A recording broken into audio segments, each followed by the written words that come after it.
Então, pessoal, bom dia. A Camila já me apresentou para vocês. Então, eu vou ministrar essa aula de nefrotoxicidade para vocês hoje.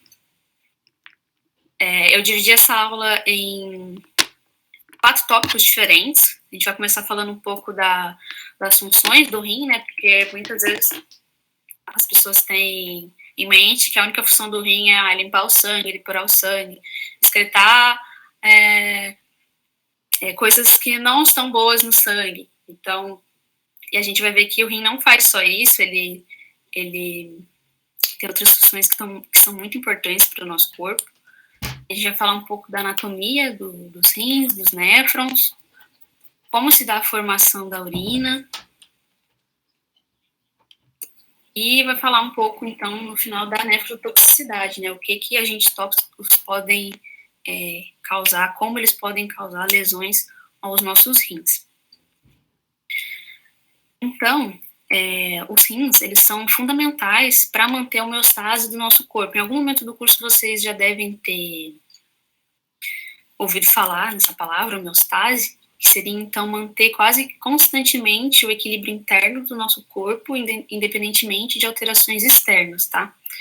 Isso depende de diversos processos dentro do nosso corpo para manter essa harmonia. E aí está presente o sistema respiratório, o sistema digestivo, o sistema circulatório e também o sistema excretor, né, os nossos rins, onde vai secretar substâncias em excesso e tóxicas que vão ser, então, secretadas, mas a gente vai ver agora no decorrer da aula que ele não tem só essa função, ele tem várias funções que são fundamentais para manter essa homeostase.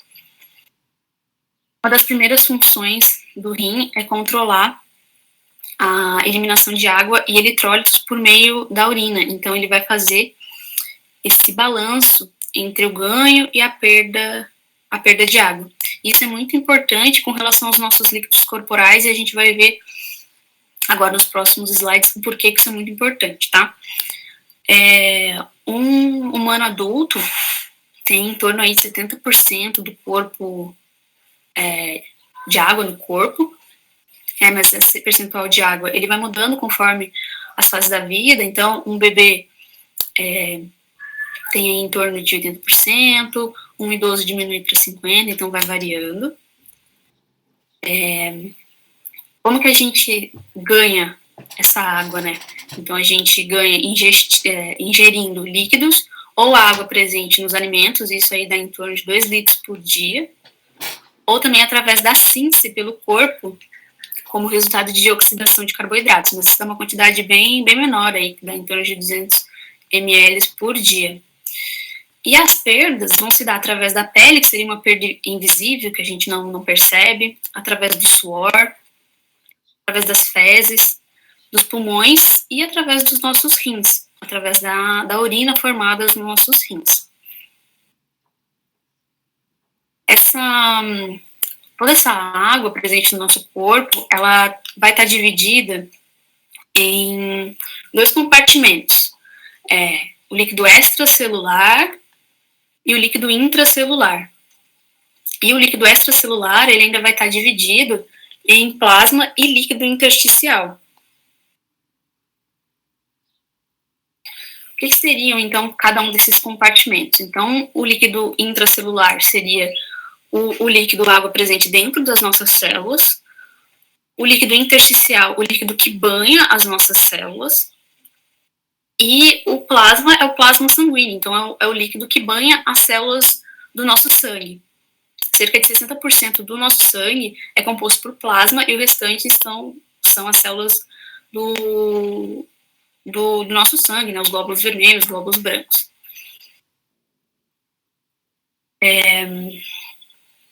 Cerca de 40%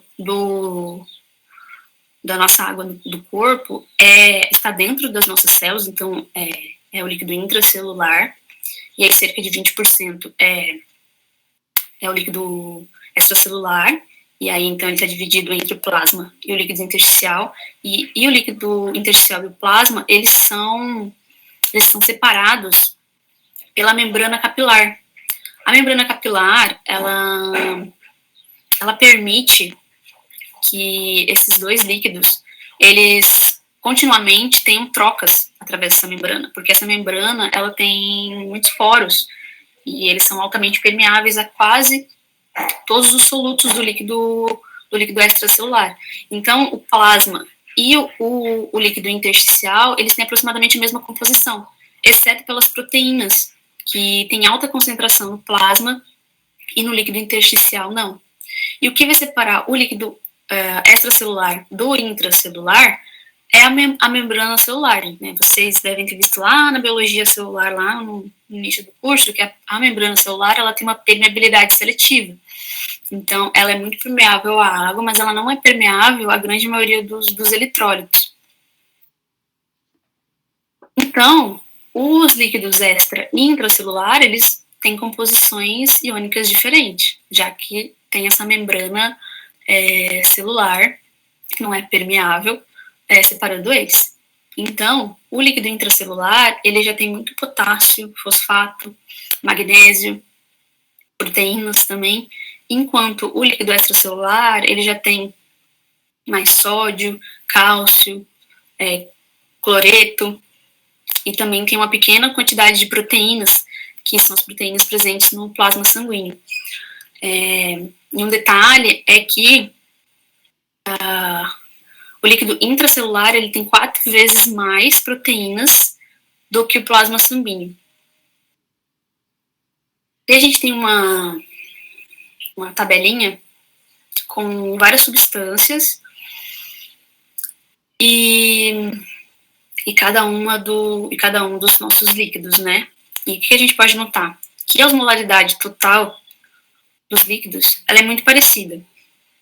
Porém, a gente pode observar que a osmolaridade do plasma e do líquido intersticial, ela é basicamente derivada do sódio e do cloreto, enquanto a osmolaridade do líquido intracelular é derivada quase que metade dela do potássio e o restante das outras substâncias presentes lá no líquido intracelular. E aí a gente pode notar que a osmolaridade deles é muito, muito similar. Isso é muito importante para manter o equilíbrio entre os nossos líquidos corporais. Mas a gente pode notar também que o líquido intersticial e o plasma sanguíneo, eles têm aí em torno de 1 miliosmol por litro de diferença de osmolaridade. E essa diferença, ela se dá por conta das proteínas que estão presentes no plasma, mas não no líquido intersticial. Então, a distribuição de líquido entre esses compartimentos, ela vai ser determinada principalmente pelo efeito osmótico dos solutos, que vão atuar através da membrana celular. Então, como eu falei para vocês, ela é uma membrana muito permeável à água, mas relativamente impermeável à maioria dos íons menores, como sódio e cloreto. Então, a água vai se mover através dessa membrana celular do meio menos concentrado para o mais concentrado. Né, gente, esse princípio da osmose, que vocês provavelmente também em algum momento do curso já ouviram falar de osmose. Mas o que basicamente acontece? Se a célula for colocada em um líquido extracelular que tem osmolaridade igual ao líquido intracelular, essa célula não vai sofrer alteração nenhuma. Então, isso é bom. Agora, se o meu líquido extracelular, ele tiver com uma concentração de solutos menor do que o líquido intracelular dentro das minhas células, a água vai começar a entrar dentro da célula com a intenção de diluir todos esses solutos para manter e chegar ao equilíbrio osmótico entre esses dois compartimentos. Então, as células vão ficar inchadas. E se começar a entrar muita água, a célula pode até estourar, porque pode acabar passando da capacidade de distensão da célula. E também o que pode acontecer é o líquido extracelular, ele está mais concentrado de solutos do que o interior da minha célula. E aí isso vai fazer com que a minha célula, ela murche, porque ela vai perder toda a água que estava dentro dela, com a intenção de diluir esses solutos que estão no líquido extracelular. para chegar a esse equilíbrio osmótico. Então, as células podem acabar ficando murchas. Em algum momento também no curso vocês já devem ter visto essa imagem quando estavam tendo aula de osmose. Mas eu trouxe só para relembrar vocês como que os solutos podem... Como que essa diferença de osmolaridade entre os líquidos pode afetar as células. Então, o que o rim tem a ver com tudo isso? O rim é muito importante nesse quesito dos líquidos corporais porque ele vai regular a osmolaridade dos nossos líquidos corporais e da concentração de eletrólitos. Para quê? Para que as nossas células elas continuem banhadas por um líquido que contém concentração apropriada de eletrólitos e de nutrientes para o seu funcionamento ideal. E essa entrada de água e eletrólitos ela é muito dependente dos hábitos de vida de cada indivíduo. Então, isso vai fazer com que os rins eles se ajustem de forma a excretar ou absorver uma quantidade de água ou de um determinado elemento, dependendo das necessidades do nosso corpo, dos nossos líquidos corporais. Aqui eu trouxe uma curiosidade para vocês, que é sobre a capacidade do rim de alterar a excreção de sódio em resposta às mudanças na ingestão de sódio. Então, alguns estudos eles revelaram que essa variação ela pode ir de 1/10 da taxa normal de ingestão até 10 vezes mais que o normal. Que o rim vai dar conta de excretar para que não haja alterações significativas no volume do líquido extracelular ou na concentração plasmática de sódio. Então, os rins têm essa capacidade. A outra função que eles têm, que é a de excreção de produtos indesejáveis, que essa todo mundo geralmente conhece. Então, ele vai secretar aí produtos indesejáveis gerados através do nosso metabolismo, como ureia, creatinina, ácido úrico, metabólitos hormonais, e eles são eliminados tão rapidamente do corpo quanto são produzidos. E os rins também vão eliminar aí toxinas e outras substâncias estranhas produzidas até pelo nosso corpo ou ingeridas, como pesticidas, fármacos, os aditivos presentes nos alimentos. Ele também tem uma função muito importante com relação à produção e à secreção de uma vitamina, que é a vitamina D, também conhecida como o calcitriol. Como é que ele faz isso? Os raios UVB, então, eles vão bater na nossa pele e vão converter esse dehidrocolesterol em colecalciferol. Esse colecalciferol, ele vai para o fígado e vai ser transformado em calcidiol, que seria a vitamina D nativa. Esse calcidiol vai para os rins, e lá nos rins, ela vai se transformar, então, em vitamina D ativa, em calcitriol. E esse calcitriol, ele vai ser secretado, e ele vai fazer com que haja uma maior absorção intestinal de cálcio. Tá? Por que isso acontece? Lá na tireoide, a gente secreta um hormônio, que é o hormônio paratireoide. Esse hormônio ele é secretado quando se tem uma queda na concentração de cálcio no nosso sangue. E aí, o que esse hormônio vai fazer? Vai fazer com que o rim, ele produza e secrete a vitamina D para que haja maior absorção de cálcio no nosso intestino. Ele também vai fazer com que os rins, eles diminuam a excreção de cálcio. E caso esses baixos níveis de cálcio continuem no sangue, ele pode fazer com que haja liberação do cálcio dos nossos ossos. E aí, se isso for crônico, pode fazer com que os nossos ossos eles fiquem enfraquecidos e, eventualmente, pode levar a uma osteoporose. E esse é o principal problema de pacientes que têm doença renal e que estão recebendo diálise, porque a pessoa não vai produzir e secretar a vitamina D, por exemplo. Ela pode não estar produzindo e secretando a vitamina D. E tudo isso, todos esses mecanismos, eles são para assegurar os níveis sanguíneos de cálcio, para que eles sejam mantidos dentro dessa faixa estreita. Por quê? Porque o cálcio, ele é fundamental, ele é um mineral fundamental do nosso esqueleto. Ele é fundamental em transmissões neurológicas, na contração muscular e na coagulação sanguínea. Então, por isso que a gente tem essas 3 maneiras aí para manter os níveis de cálcio no nosso sangue, e os rins ele tem esse papel importantíssimo da vitamina D. Os rins também, eles produzem e secretam um hormônio, que é a eripoetina, que vai acelerar, então, a eritropoiese, que seria a produção de hemácias. Então, o rim, ele vai secretar a eritropoetina em resposta à diminuição de oxigenação tecidual. Essa eritropoetina, ela vai estimular a nossa medula óssea a produzir mais hemácias, porque essas hemácias, elas vão transportar, então, o oxigênio dos pulmões para os tecidos, né, mantendo aí a oxigenação dos nossos tecidos. Os rins também, eles têm uma opção muito importante na relação da regulação ácido-base dos nossos líquidos corporais, tá? A gente tem 3 defesas para manter o pH dos nossos líquidos corporais. Então, quando você tem alterações no pH, a primeira linha de defesa que vai entrar, que é uma de ação mais imediata, são os tampões do nosso líquido corporal. E aí a gente tem tampões de bicarbonato, fosfato e algumas proteínas que também podem ser tampões.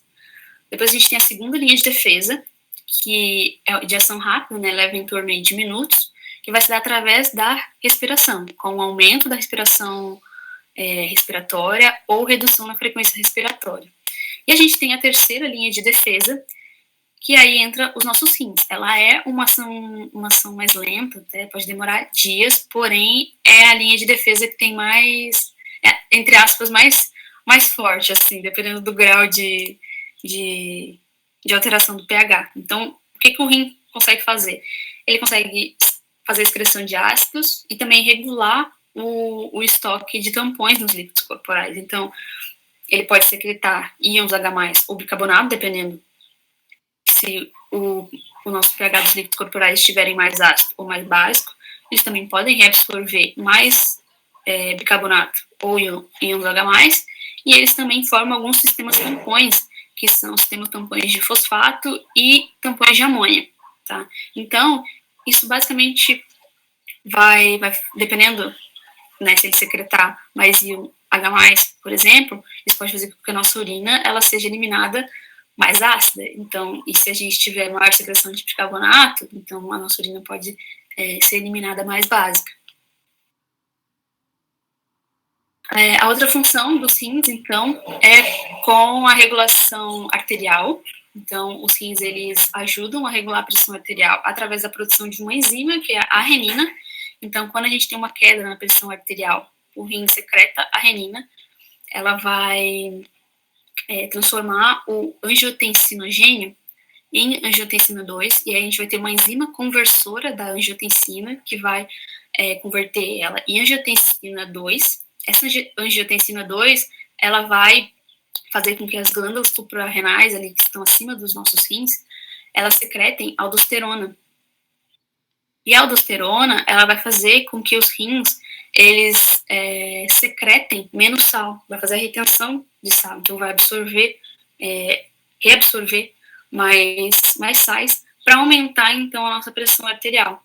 E aqui eu trouxe uma curiosidade para vocês, que eu estava até pesquisando, na verdade, porque é normal, por exemplo, na minha família, a minha mãe, por exemplo, quando ela tem uma queda de pressão, ela sempre adora ir lá botar um sal embaixo da língua. E aí, pesquisando, eu descobri que não faz diferença esse sal embaixo da língua, porque o efeito do sal sobre a pressão sanguínea, ele é progressivo e ele demora horas para acontecer, pode levar até 2 dias para acontecer.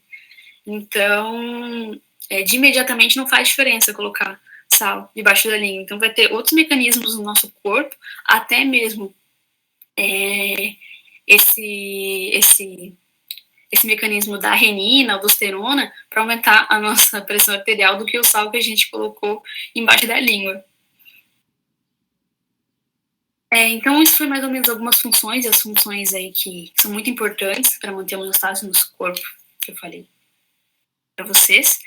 Agora a gente vai entrar um pouco na anatomia, então a gente vai falar um pouco da organização geral dos rins e do nosso trato urinário. Então, a gente, né, nasce com 2 rins, um de cada lado da coluna vertebral, junto à parede posterior do abdômen, abaixo do diafragma, tá? Cada rim aí pesa em torno de 150 gramas, em um adulto, e eles têm o tamanho aproximado de uma mão fechada, e eles têm esse formatinho aí de feijão. Dentro dos rins tem uma região chamada de hilo. Essa região é por onde passam as veias, as artérias, todo o suprimento nervoso, e também o ureter. O ureter é quem vai levar, então, a urina até a nossa bexiga, que é onde vai fazer o armazenamento e a eliminação da urina através da uretra, tá? E os rins, eles são revestidos por essa cápsula, que é uma cápsula fibrosa, bem resistente, para proteger, né, as estruturas internas dele, que são bem sensíveis. Os rins, né, eles têm duas regiões principais, que seriam a região do córtex renal, que é essa região aqui mais externa, e a região da medula interna, que é essa região mais interna do rim. A medula interna, ou a medula renal, ela é dividida em várias massas de tecidos. Então, cada rim aí tem em torno de 8 a 10 dessas massinhas de tecido, que são chamadas de pirâmides renais, tá? E aí, então, a urina é formada nos néfrons presentes no córtex renal e medula renal. A urina vai através dos cálices para a pelve renal, e aí da pelve vai para o ureter, e aí vai para a bexiga e depois vai ser eliminada. A gente tem uma diferença na uretra masculina e da feminina, né? Que essa diferença se dá basicamente pelo comprimento. Então, a uretra masculina, ela mede aí em torno de 16 centímetros, enquanto a feminina apenas 4 centímetros.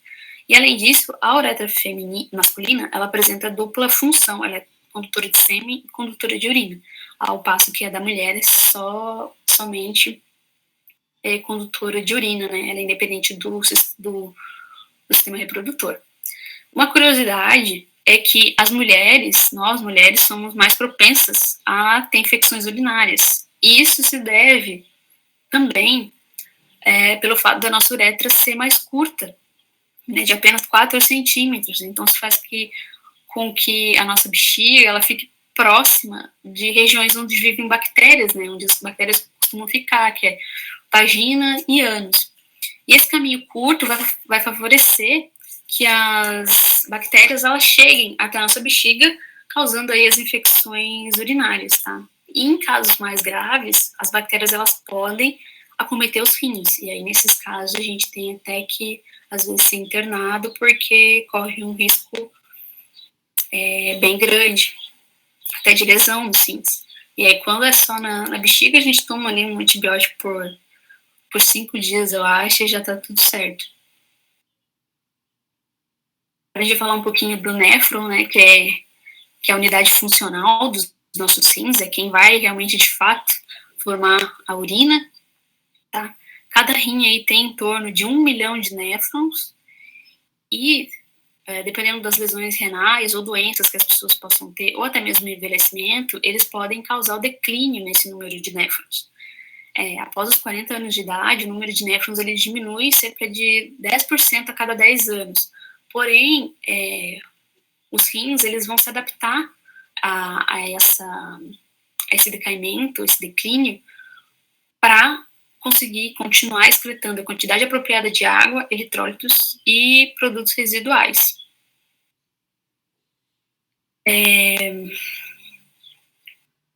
Com relação ao fluxo sanguíneo, né, que chega nos rins, o fluxo sanguíneo que chega para os 2 rins corresponde a 22% do débito cardíaco, e isso aí dá em torno de 1 litro de sangue chegando nos rins por minuto.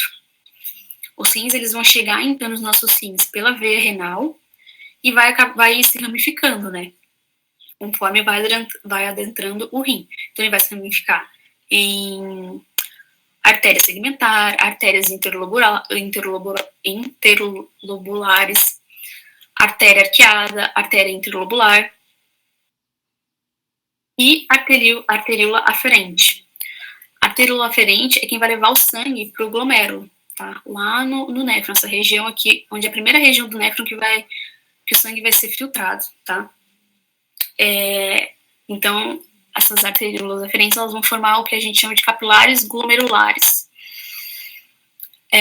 Depois, então, esse sangue vai seguir pela arteríola eferente, que vai drenar esse sangue dos capilares glomerulares, e vão formar, então, os capilares peritubulares, que são esses capilares que vão envolver toda essa estrutura tubular do néfron.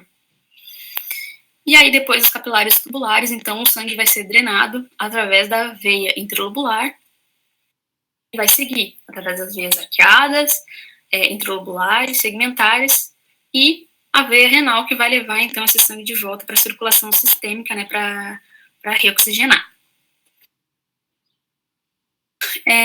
Então, basicamente, a gente tem alguns processos para a formação da urina. Então, a gente primeiramente vai ter a filtração do sangue aqui no glomérulo, como eu acabei de falar para vocês. Nos túbulos, vai haver reabsorção de substâncias úteis, eliminação ativa de algumas excretas, substâncias que o corpo não precisa, que tem que eliminar, e também vai haver reabsorção de água nos túbulos. Esses processos juntos vão formar a nossa urina. E esses processos, eles são regulados de acordo com as necessidades do nosso corpo. Então, por exemplo, se eu tenho um excesso de sódio no meu corpo, ele vai ser altamente filtrado aqui no glomérulo, mas uma pequena fração dele vai ser reabsorvido nos túbulos. Então, eu vou excretar uma grande quantidade de sódio na minha urina. E o contrário também pode acontecer. Então, se eu tenho uma concentração baixa de sódio, então ele vai ser filtrado no glomérulo e nos túbulos vai reabsorver aí praticamente todo esse sódio para que seja eliminado pouquíssimo sódio na minha urina, tá? No glomérulo se tem uma alta taxa de filtração e isso permite com que os líquidos corporais do nosso corpo eles sejam filtrados e processados no rim várias vezes durante o dia. Então, a gente tem um volume plasmático, né, de sangue de aproximadamente 3 litros, e o glomérulo, ele filtra cerca de 180 litros por dia. Então, isso quer dizer que o nosso sangue ele é filtrado e processado cerca de 60 vezes por dia. Isso é muito importante, porque permite que os rins, eles tenham um controle rápido e preciso do volume e composição dos nossos líquidos corporais. E também mantém aí rápida a eliminação de produtos indesejáveis, né, que vão ser poucos reabsorvidos aí, como a creatinina, por exemplo. Então, o sangue vai chegar através da arteríola aferente, formando aí os capilares glomerulares, onde vai ter a filtração. Esse ultrafiltrado vai entrar na cápsula de Bowman e vai seguir para os túbulos para sofrer as absorções, secreções e ser excretado. E vai sair, então, pela arteríola aferente. Esse filtrado, ele vai ter grandes quantidades de líquidos e solutos, e isso aí vai se dar, então, o início da formação da urina. Os capilares glomerulares, eles têm algumas características muito importantes, que no epitélio, por exemplo, que são os podócitos, né, as células dos capilares glomerulares, elas possuem fendas de filtração entre os pedículos. E essas fendas, elas impedem a filtração das proteínas de tamanho médio. Depois a gente tem a membrana basal, que impede a filtração de proteínas maiores também. E depois a gente tem o endotélio. E esse endotélio, ele tem poros. E esses poros, eles impedem a filtração das células sanguíneas, mas permite que todos os outros componentes do plasma, eles passem através dela. Então, os capilares glomerulares, eles têm essa barreira mecânica aí. Porém, as células endoteliais, né, os podócitos, eles são ricamente dotados de carga negativa. Isso também impede a passagem de proteínas menores, né, que poderiam passar aí pelos poros, pelas fendas. Então, os rins, eles têm duas barreiras, né, os capilares glomerulares, na verdade, têm duas barreiras de filtração, que seria uma barreira mecânica e uma barreira elétrica. Então, quanto maior for o soluto, e se ele tiver carga negativa, menor vai ser a capacidade dele de ser filtrado. Aqui a gente tem um quadro onde mostra a filtrabilidade de algumas substâncias nos capilares, tá? Baseada no seu peso molecular. Então, a gente pode observar que a água e o sódio, elas têm um peso molecular baixo e elas são altamente filtradas nos capilares. A gente também vê que a glicose, ela tem um baixo peso molecular, ela também é altamente filtrada, porém, os rins não querem perder glicose, né? Porque a glicose é muito importante para a produção de energia, né, nas nossas células. Então, essa glicose, ela pode até ser filtrada nos capilares, porém ela vai ser praticamente totalmente absorvida nos túbulos. Então, a gente pode observar que essa filtração dos capilares glomerulares, ela não é tão seletiva assim. E a gente também tem o caso da albumina, que é uma proteína. A albumina, ela tem cerca de 6 nanômetros. E os poros do endotélio têm cerca de 8 nanômetros. Então, a albumina, ela era para ser filtrada, né? Porém, como a albumina, ela tem carga negativa, e as células dos podócitos, eles também possuem carga negativa, as cargas negativas da albumina com as cargas negativas dos capilares glomerulares fazem com que eles acabem se repelindo. Então, a albumina acaba não sendo filtrada. Agora a gente vai falar um pouco dos túbulos, né? Então, começando pelo túbulo proximal, que é essa primeira porção após os glomérulos. Tá? No túbulo proximal é reabsorvido aproximadamente 65% de todo o sódio, cloreto, bicarbonato e água presente no ultrafiltrado, tá? E aqui também vai ter a reabsorção de praticamente todo aminoácido e glicose. E também vai secretar aí alguns fármacos e toxinas nessa região do túbulo, tá? As células do túbulo proximal, ela tem algumas características, né? Elas têm um alto metabolismo, porque elas têm um grande número de mitocôndrias. Então, essas mitocôndrias vão formar ATP, né? Para suportar todos os processos ativos que ocorrem aqui nessa região do néfron. E, além disso, as células do túbulo proximal, elas também têm uma área de superfície extensa, porque essas células, elas possuem microvilosidades para aumentar, então, a área de superfície e conseguir, então, reabsorver essa quantidade grande aí de solutos e de água. A reabsorção de água e solutos do ultrafiltrado, ela vai se dar, basicamente, os solutos por transporte entre as células, que seria via paracelular, e por transporte via transcelular, que seria, então, por transporte ativo, né, dependendo de bombas, dependendo de ATP, e também por processo ativo, né, pela difusão dos solutos pelas células. E a água também pode ser via paracelular, né, por entre as células, e também por osmose por entre as células. Mas a gente tem alguns casos, como a glicose e os aminoácidos, que eles precisam de cotransportadores, tá? Então,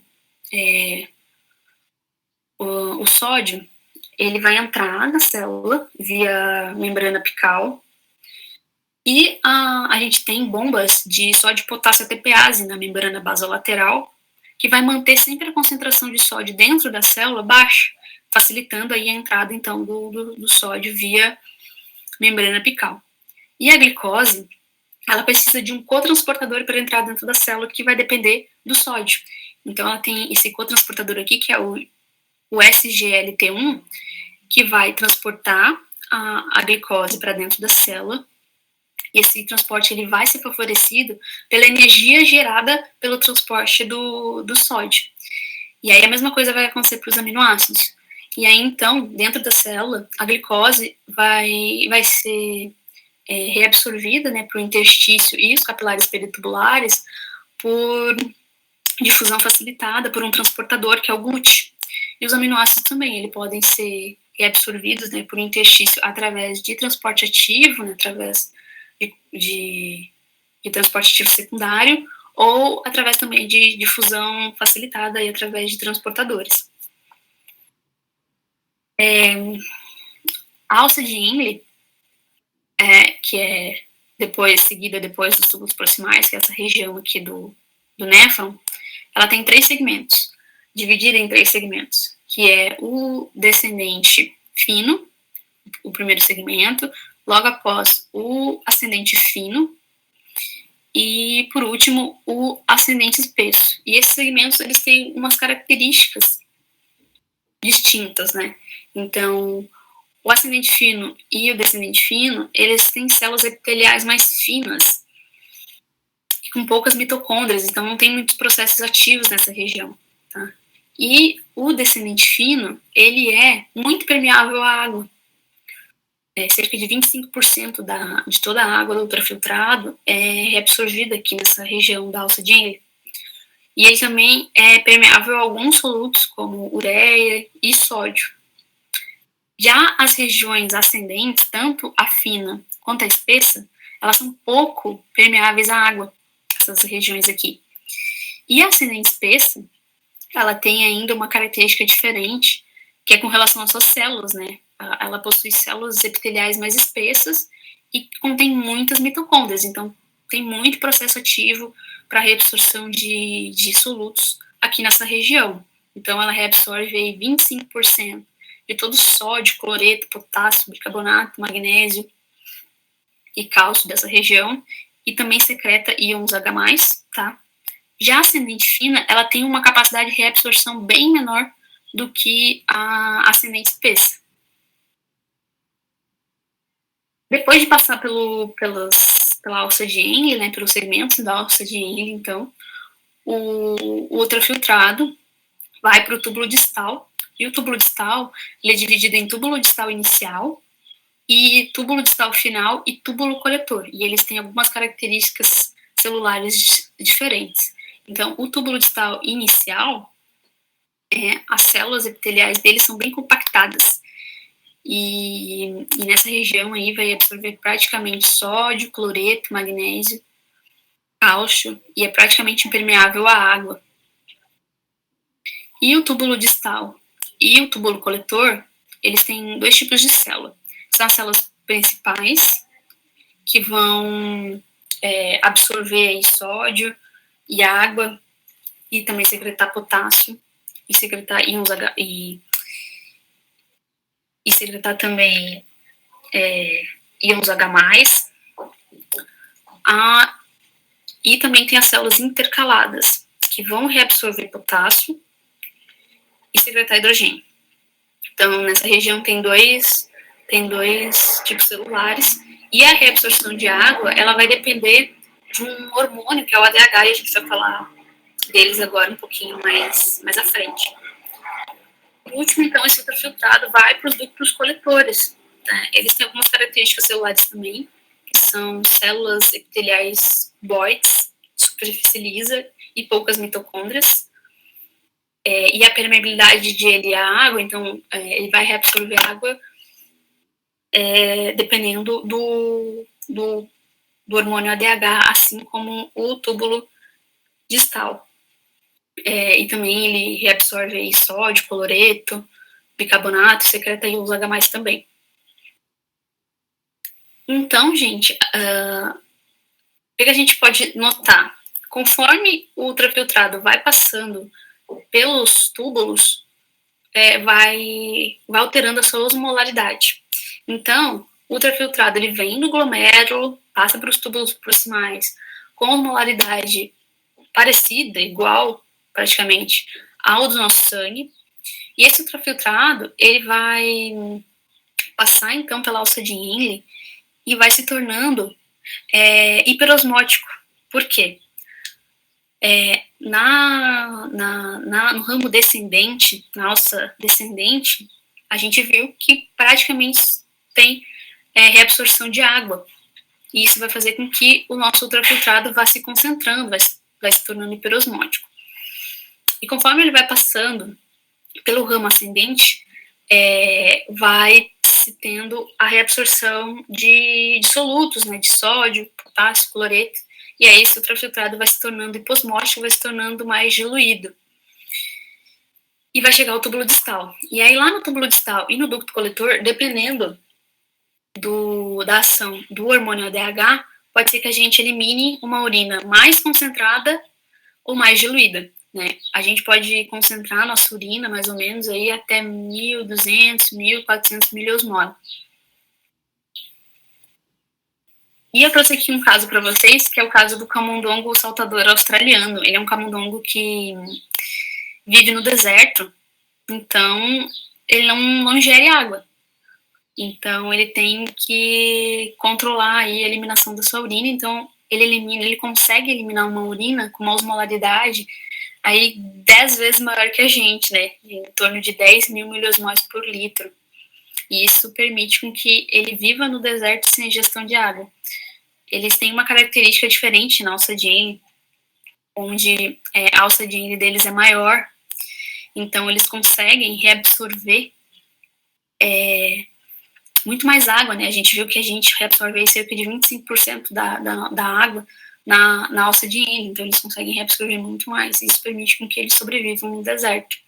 Então, toda a quantidade de água deles é obtida através da alimentação e também produzida a partir do metabolismo dele. Então, como eu falei para vocês, no túbulo distal final e no ducto coletor, a reabsorção de água ela vai depender de um hormônio, que é o ADH, que é o hormônio antidiurético, tá? Então, quando a osmolaridade dos nossos líquidos ela está mais alta e a gente tem uma queda de pressão arterial, isso vai fazer com que lá na neurohipófise o ADH seja secretado. Isso vai fazer com que os nossos rins eles acabem reabsorvendo mais água, e aí a gente acaba eliminando uma urina mais concentrada, né? E quando a gente tem a queda, a diminuição da osmolaridade dos nossos líquidos, o ADH ele não vai ser, então, secretado na neurohipófise, e isso vai fazer com que a gente diminua a reabsorção de água. Então, a gente vai eliminar uma urina mais diluída. E isso é muito importante porque evita a perda exagerada de água e vai garantir a osmolaridade normal dos nossos líquidos. Como que o hormônio ADH ele age nas células do túbulo distal final e do ducto coletor? Na membrana basolateral da célula vai ter um receptor de ADH. Então, o ADH vai se ligar aí ao seu receptor e junto com uma proteína, que é a proteína G, e a adenilciclase, ele vai quebrar o ATP e vai estimular a síntese de um nucleotídeo, que é o AMPC. E esse nucleotídeo ele vai ativar a proteína sinase A. Essa proteína sinase A vai fazer com que aumente a síntese de aquaporinas do tipo 2.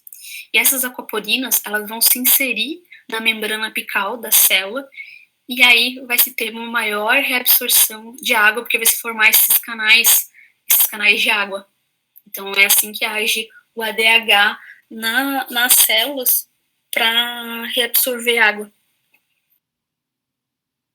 Uma curiosidade, não sei se vocês já notaram, é que quando a gente consome muito álcool, isso resulta em idas frequentes ao banheiro. E por que a gente urina mais? Porque o álcool, ele inibe a liberação do hormônio antidiurético, ele inibe a liberação do ADH lá na neurohipófise. Isso faz com que a gente não reabsorva a água e a gente acabe eliminando urinas diluídas. E isso pode desencadear numa desidratação, que é a responsável pelos nossos famosos sintomas de ressaca, que é muita sede, a nossa boca fica bem seca, e também a gente tem dores de cabeça. Isso é tudo desencadeado por conta da desidratação gerada pela inibição do hormônio antidiurético. Então, o que alguns médicos recomendam é consumir o álcool, mas consumir juntamente com água. Então, tomar um copinho de cerveja, tomar um copinho de água, manter esse balanço para a gente não ter uma desidratação. Vocês já devem ter ouvido falar também sobre os cálculos renais, né? Que a gente pode formar pedras nos rins. Como que se dá essa formação de cálculo? Então, ele é formado quando a gente tem uma grande excreção de cálcios, fosfatos, oxalatos desses minerais. E eles podem se acumular lá no túbulo proximal. E aí, dependendo, né, se o volume de urina for insuficiente para dissolver eles, ou se a nossa urina ela estiver super saturada de sais, esses sais eles podem se aglomerar e vão formar, então, cristais. E esses cristais eles podem ser eliminados tranquilamente na nossa urina, ou eles podem crescer. E se eles crescerem, eles podem causar obstruções, e essas obstruções vão fazer com que aumente até a pressão do nosso rim, e aí a gente às vezes tem que passar até por cirurgia, né, para conseguir tirar essas pedras que causam obstruções. Então, por isso que é muito importante a gente beber bastante água. Agora, então, eu vou falar para vocês, vou entrar na parte de nefrotoxicidade, então vai ficar bem mais fácil entender como que os agentes tóxicos eles vão causar toxicidade nos nossos rins, já que a gente já passou pela anatomia, já passou pelas funções e sabe mais ou menos aí como que se dá a formação da urina. Então vai ser mais fácil de entender. A integridade funcional dos nossos rins, né, manter essa integridade funcional dos rins, é vital para manter os homeostases do nosso corpo através todas aquelas funções que eu falei lá no início que o rim faz, né? Então, um agente tóxico, ele pode interromper qualquer uma das funções. E isso pode causar grandes efeitos no metabolismo do nosso corpo.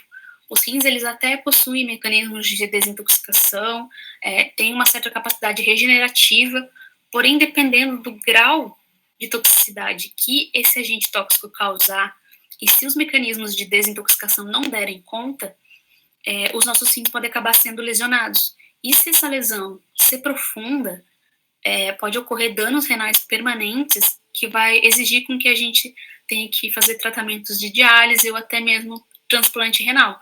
E a gente sabe como é que é difícil, né? O transplante de qualquer órgão, né? As pessoas ficam anos na fila esperando por transplante. Então, os produtos químicos, os agentes tóxicos, eles podem causar insuficiência renal aguda. A insuficiência renal aguda é uma queda abrupta da taxa de filtração glomerular. Então, o sangue, ele chega através da arteríola aferente, passa pelos capilares, é filtrado e segue pela arteríola eferente, né? E os produtos químicos, eles podem acabar retendo, eles podem acabar causando algumas lesões que vão fazer com que os produtos que são normalmente excretados na nossa urina, eles passem a se acumular no nosso sangue. E essa insuficiência renal aguda, ela pode resultar de alguns fatores, como os fatores pré-renais, como a vasoconstrição, e aqui no exemplo B a gente tem a vasoconstrição da arteríola aferente, e aí isso vai fazer com que diminua a taxa, diminua a quantidade de sangue que chega nos capilares glomerulares, então vai diminuir a taxa de filtração glomerular.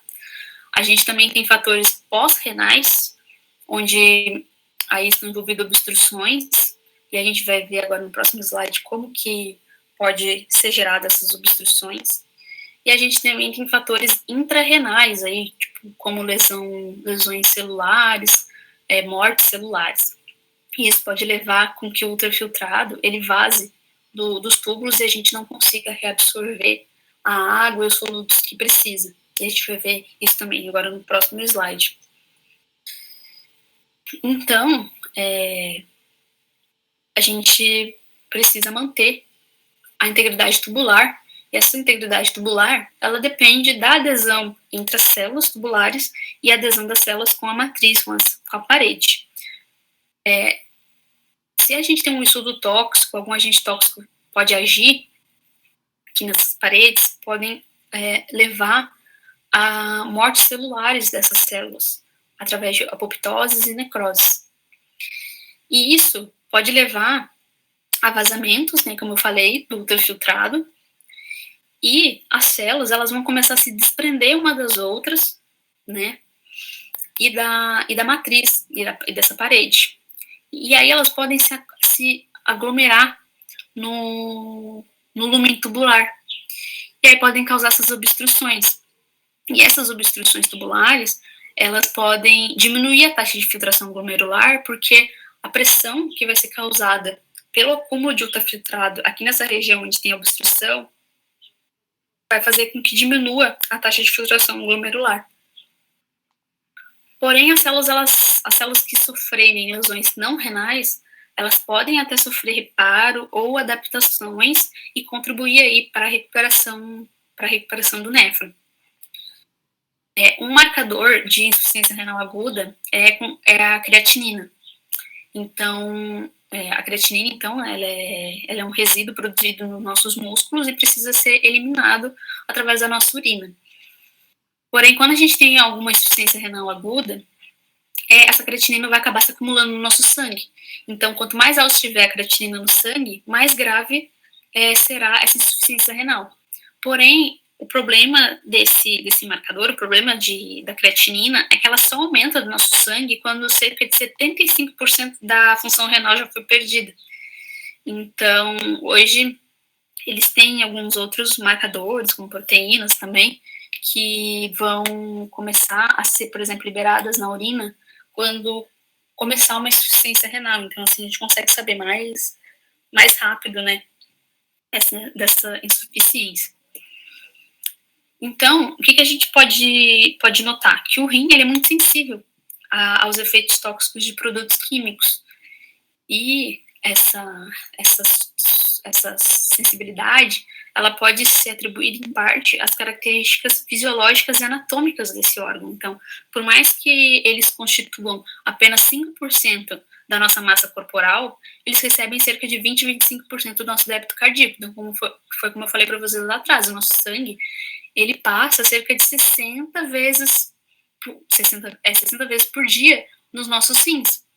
Então, qualquer produto químico, qualquer agente tóxico que tiver no nosso sangue, ele vai ser administrado nos nossos rins em quantidades relativamente altas. Por quê? Porque o rim ele tem vários processos envolvidos na formação de urina concentrada, que vai servir para concentrar agentes tóxicos no fluido tubular. A água e os eletrólitos, eles são muito reabsorvidos, né, nos túbulos. Então, alguns produtos químicos no fluido tubular, eles podem ser concentrados, porque eles podem, nas células tubulares, porque eles vão aí passar até mesmo por difusão passiva para dentro das células. Então, uma concentração não tóxica de uma substância química no nosso sangue, ela pode atingir concentrações tóxicas nos rins por conseguirem se acumular lá. E aí a gente pode ter algumas lesões sítio-específicas, como nos glomérulos, tá? Os glomérulos vão ser os locais iniciais de exposição dentro do néfron. E vários agentes nefrotóxicos produzem lesões nessa estrutura. Porque o que eles conseguem fazer? Eles conseguem alterar a permeabilidade glomerular às proteínas, alterando as suas funções seletivas de tamanho e carga. Então, por exemplo, se a gente tem uma excreção urinária de proteínas de alto peso molecular, como a albumina, é sugestão de dano glomerular. Aí, quando a gente tem uma excreção de proteínas de baixo peso molecular, como a microglobulina, isso já sugere que a gente tenha lesões tubulares proximais. E a gente tem alguns exemplos de agentes que vão influenciar, alterar, principalmente as cargas das células epiteliais, como a ciclosporina, além de causar, às vezes, vasoconstrição e diminuir a taxa de filtração glomerular, ela também faz com que essas cargas sejam perdidas. E aí, com essas cargas perdidas, por exemplo, a gente vai passar a excretar na urina albumina. Então, algumas doenças renais onde a gente tem as cargas perdidas e vai aparecer albumina na urina, a gente tem uma situação de albuminúria, que é chamado.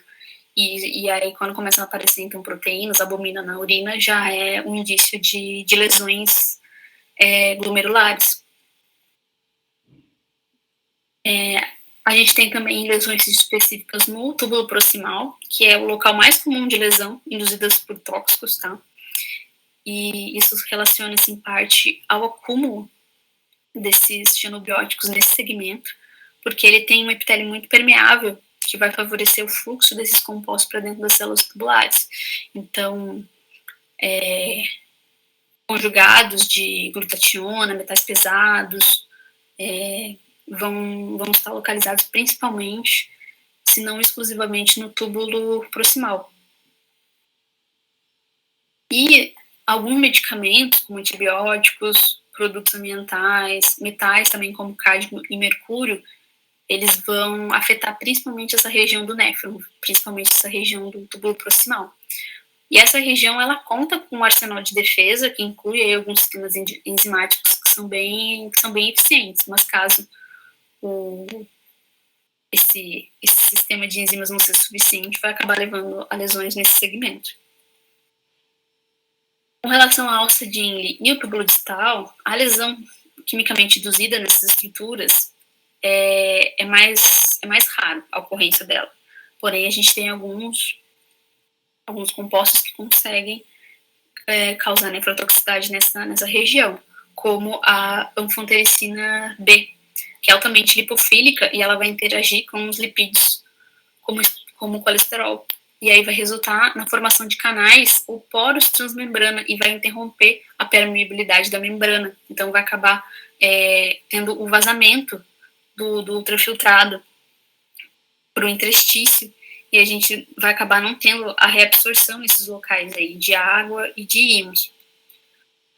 Um outro exemplo também é o flúor, que inibe a reabsorção de cloreto de sódio no ramo ascendente espesso da alça de Henle, e ele também inibe a reabsorção de água mediada pelo ADH.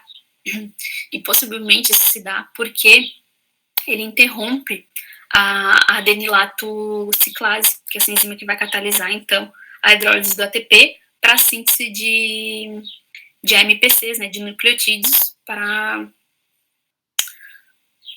a síntese das proteínas sinase A, que vão fazer com que haja transcrição e síntese das aquaporinas, que vão se inserir formando os canais de água. Então, se ele inibir ou interromper a adenilato ciclase, a gente não vai ter a síntese de aquaporinas, então a gente não vai reabsorver água.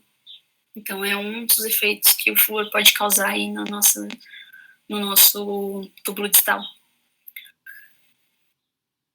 A gente tem alguns mecanismos, né, bioquímicos de injúria renal. Então, em muitos casos, esses agentes tóxicos vão levar a lesões nas células renais, que podem culminar em morte celular. E essa morte celular, ela vai se dar basicamente por apoptose e por oncose, né, que é a necrose. Então, geralmente, quando você tem concentrações mais baixas dos toxicantes nas células, vai se começar tendo aí algumas apoptoses, mas se essa concentração aumentar, a oncose, ela vai aumentar. Agora, em casos em que o agente tóxico ele tem como alvo as mitocôndrias das células, a oncose ela vai passar a ser a via predominante de morte celular, com a apoptose ocorrendo de maneira bem mais limitada. A gente também tem alguns mediadores de toxicidade, ou seja, as substâncias químicas elas podem iniciar a lesão celular por uma variedade de mecanismos. E aí eu trouxe para vocês 3 mecanismos. Onde o agente tóxico ele pode ter uma alta afinidade a macromoléculas, e é o caso da anfotericina B, que vai reagir com os esteróides da membrana plasmática, aumentando a permeabilidade dela, e aí isso vai causar uma injúria celular. O agente tóxico, ele pode não ser tóxico até ser biotransformado, e aí ser biotransformado, por exemplo, em um intermediário reativo, que seria compostos com deficiências de elétron que vão se ligar em compostos ricos em elétrons, como proteínas. E essa ligação pode causar danos às nossas macromoléculas, né? E aí pode causar uma injúria celular. E o outro modo é esse agente tóxico, ele aumentar a produção de espécies reativas de oxigênio. E aí essas espécies reativas de oxigênio, elas vão causar danos, né, oxidativos às nossas macromoléculas, como induzir a peroxidação lipídica, e o que pode resultar aí na alteração da fluidez na membrana, na permeabilidade da membrana e levar à injúria celular. E aí, dependendo do grau dessa injúria celular, a célula pode conseguir reparar, mas se já estiver num grau bem avançado, isso vai levar às mortes celulares que eu falei no slide anterior. Agora a gente vai falar de dois nefrotoxicantes específicos, que são os metais pesados, tá? Então, muitos metais, incluindo cádmio, cromo, chumbo, mercúrio, platina e urânio, eles são agentes nefrotóxicos. E dependendo da natureza e da gravidade da nefrotoxicidade do metal, ela vai variar com relação à sua forma. Então, por exemplo, sais de mercúrio inorgânico, eles produzem um menor grau de neurotoxicidade do que os compostos orgânicos de mercúrio. E esse efeito ele tem sido associado ao maior grau de lipofilicidade desses compostos orgânicos de mercúrio. E os metais pesados, eles também podem causar toxicidade por meio da sua capacidade de se ligar aos grupos sulfidrilas. Então, eu trouxe aqui, por exemplo, a glutationa para vocês. A glutationa ela tem grupo sulfidrila, e isso faz com que os metais acabem se ligando nela. E aí, então, os metais eles podem causar lesão celular renal por meio dessa capacidade de se ligar a esses grupos de sulfidrila, que algumas proteínas críticas dentro da célula possuem, que se eles se ligarem, pode inibir, por exemplo, sua função, e aí pode começar a causar lesões nessas células. O mercúrio, então, os animais e nós humanos, a gente é exposto ao vapor de mercúrio elementar, aos sais de mercúrio e também compostos orgânicos presentes no meio ambiente. Os rins, eles são os principais alvos, né, do acúmulo de mercúrio, e o túbulo proximal é onde se inicia a toxicidade. A nefrotoxicidade aguda induzida por mercúrio, ela é caracterizada por necrose tubular proximal e lesão renal aguda dentro de 24 a 48 horas após a administração. E essa lesão, ela pode progredir, e aí a reabsorção tubular de solutos e água vai diminuir, e vai ter um aumento aí na excreção de glicose, aminoácidos, albumina e outras proteínas. Então, basicamente, a entrada de mercúrio dentro da célula, ela pode se dar através do lúmen, então através do ultrafiltrado que vem dos capilares glomerulares, ou através do sangue. Quando ela vem do lúmen, esse mercúrio, ele pode vir conjugado às glutationas. A gente viu que ele tem essa capacidade de se ligar aos grupos sulfidrila, e a glutationa tem grupo sulfidrila. Nas microvilosidades das células do túbulo proximal, a gente tem duas enzimas, essas duas enzimas aqui, que vão degradar esse conjugado. E aí vai terminar em mercúrio complexado aí, conjugado a duas cisteínas. E aí ele vai conseguir entrar dentro da célula pelos canais de transportadores de aminoácido. E aí dentro da célula ele pode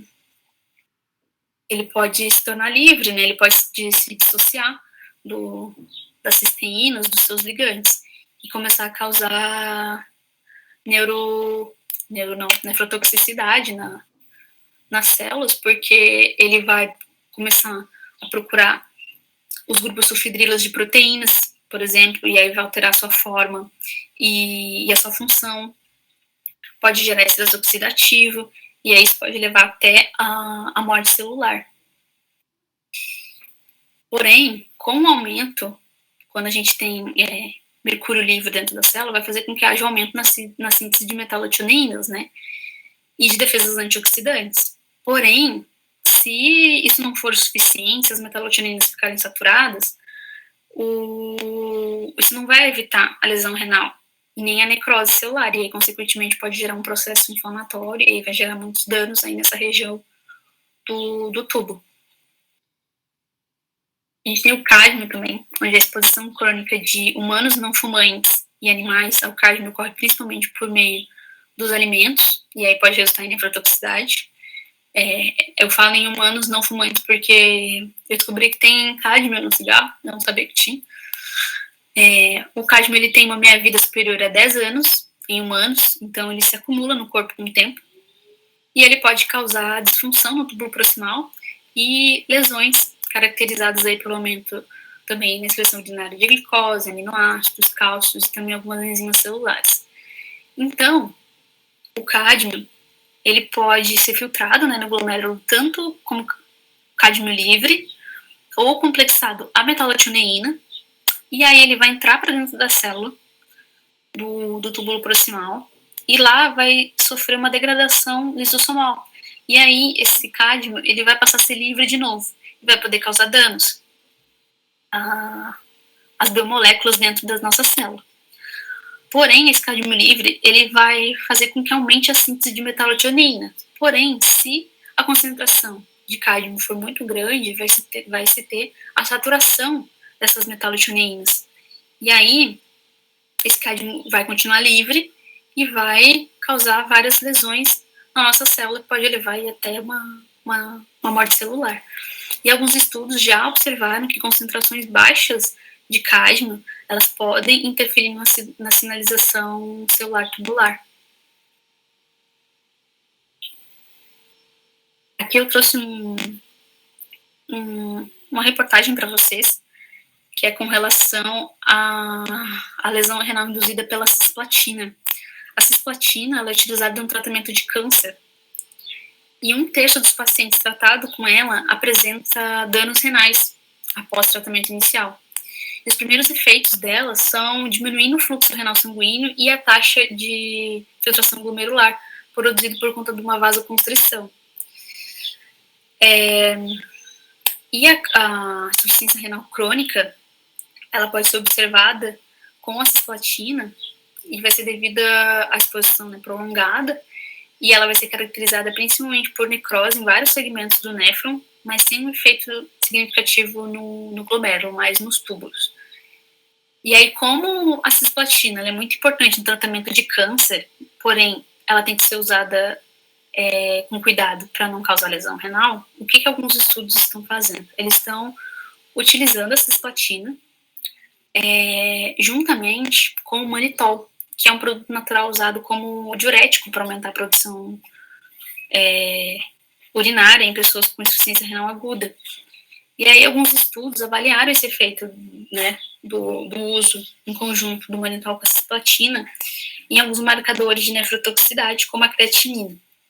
E aí lá na Universidade de Minnesota, eles analisaram 313 pacientes tratados com cisplatina, sendo 95 tratados com manitol e 218 sem, e eles observaram que o grupo que usou manitol teve um menor aumento dos níveis de creatinina do que o grupo que não utilizou. Nessa reportagem também tem alguns outros estudos que teve esse mesmo resultado, assim, onde mostrava que o manitol ele realmente melhora, né? Na verdade, diminui a lesão renal causada pela cisplatina. Então, se vocês quiserem depois ler as reportagens inteiras, eu deixei o link delas lá no material de apoio. No final do material de apoio tem o link de alguns vídeos e também das reportagens que eu tô falando, que eu falei de uma agora, eu tenho acho que mais duas mais à frente. Tem o link delas lá se vocês quiserem ler elas inteiras. Aqui tem um vídeo, eu acho que o som não vai sair para vocês, mas eu vou explicando, porque eu só quero mostrar para vocês o processo de vasoconstrição causado por uso de anti-inflamatórios e que também é causar a cisplatina, né, que eu falei anteriormente. Um dos primeiros efeitos dela é com relação à vasoconstrição, que vai diminuir a taxa de filtração glomerular. Então, eu só vou passar rapidinho, vou até pular.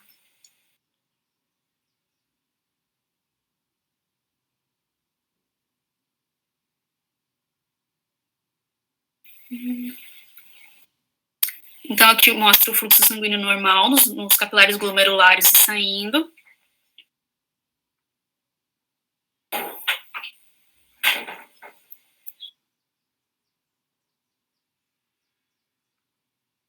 Agora, esse processo ele pode ser alterado pelo uso de anti-inflamatórios não esteroides.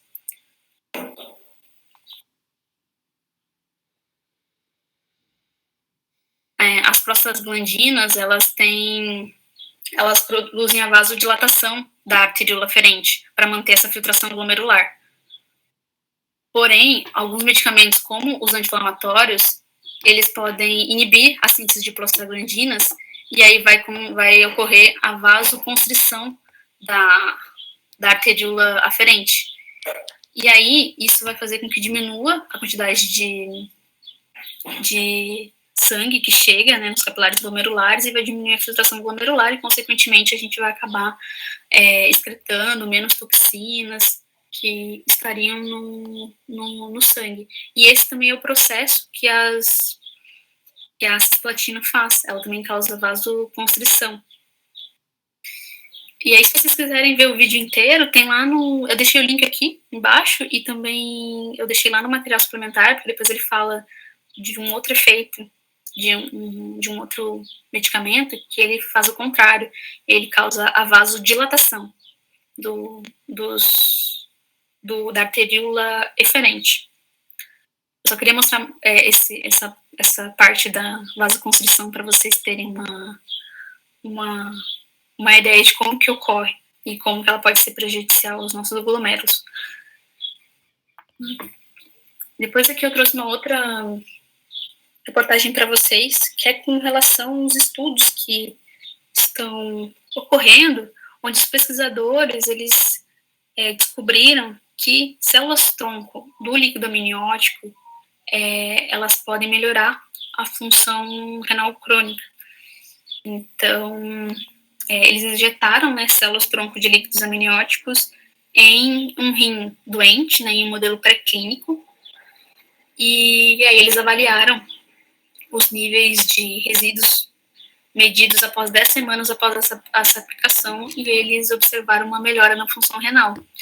E, com relação à biópsia, eles mostraram que a redução do dano no agrupamento de capilares, onde são filtrados, né, os resíduos do sangue.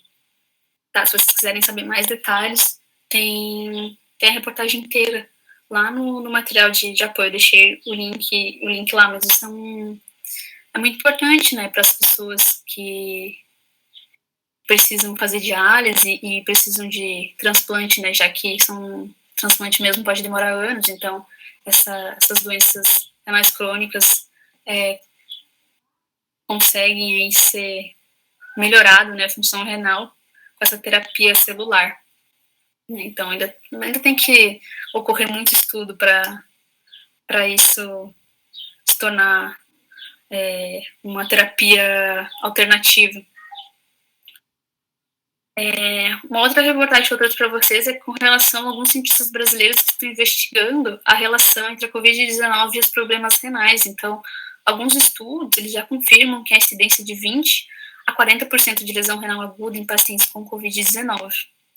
E agora estão sendo publicados alguns dados que mostram que em alguns casos a recuperação é mais lenta e em outros há muitas sequelas, necessitando que esses pacientes que tiveram Covid acabem necessitando de diálise. E aí, como que a Covid-19 ela causa, né, problemas renais? Ela vai interagir com a enzima conversora da angiotensina 2. Então, vocês lembram, né, que eu falei que quando tem uma queda na pressão arterial, o rim vai secretar renina, e essa renina vai transformar o angiotensinogênio em angiotensina 1, porém, como o vírus interage com a enzima conversora da angiotensina 2, não vai ser liberado aldosterona na suprarrenal, e ela não vai fazer, não liberando a aldosterona, os rins não vão fazer a retenção de sal, então não vai ter o aumento da pressão arterial. Então, eu vou continuar com uma queda na pressão arterial. E isso vai levar com que haja redução do fluxo renal, da taxa de filtração glomerular, e aí vai alterar a capacidade dos nossos rins de conseguir eliminar substâncias, né, os metabólitos em excesso que são tóxicos para o nosso organismo. E, além disso, o vírus também, na verdade, vai ter, com a queda de pressão, vai ter um aumento na vasoconstrição. E aí vai sobrecarregar e vai comprometer as nossas funções renais. Não era isso que eu tinha para dizer para vocês. Aqui embaixo está o meu e-mail, então caso vocês tenham qualquer dúvida com relação a qualquer coisa, vocês podem me contactar, tá? E aí agora eu tô aberta a perguntas, caso vocês tenham dúvidas, caso eu não tenha explicado alguma coisa tão bem e vocês não tenham entendido, tá?